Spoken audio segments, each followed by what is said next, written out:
Part me from you, cruel lady. No reason I should part from song or company that make it seem I'm angry about what I'm joyful on. I was angry, now I repent. I've learned from your teaching how easily I can change my will. So now I sing of what I've wept about.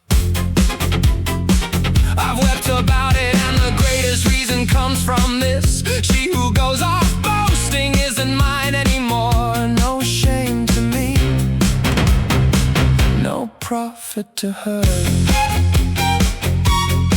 Though she changed me foolishly for him, she'll change him even more foolishly. So I hold no grudge for this exchange. She'll keep changing until her heart is changed. Cruel lady, I never thought if I lost you I wouldn't hold it as harm.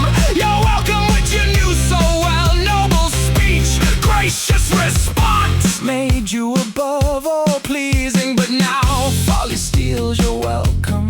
Noble speech is turned to chatter and deceit, and in brief time you'll lose your beauty. Cruel lady, you've made me annoying, ill-speaking, which I never wanted, and I know they'll turn it against me. My song will be less prized for it, but I wanted your will for so long, which now I repent.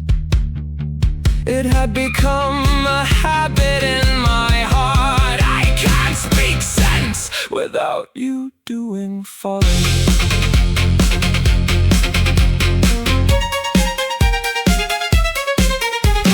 As long as a man does what he ought, he is worthy. As long as he guards against deceit, he is loyal. I say this for myself, who praised you before, when your words were truthful and your deeds were good. You can call me a liar for this, though now I don't hold you as worthy. For whoever abandons what was well begun has no good worth for what is past.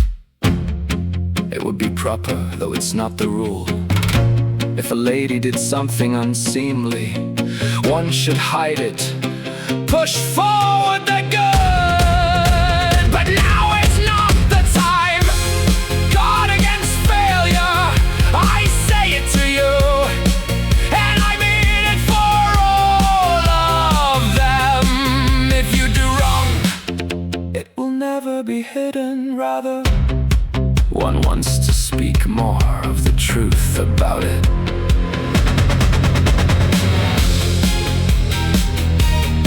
Lady Margarita, beauty and youth you have, and worth and courtesy and wisdom. And if I've said too much of the other, like an angry man of you, I've said too little of the truth. King of Aragon, wooing, striving, conquering,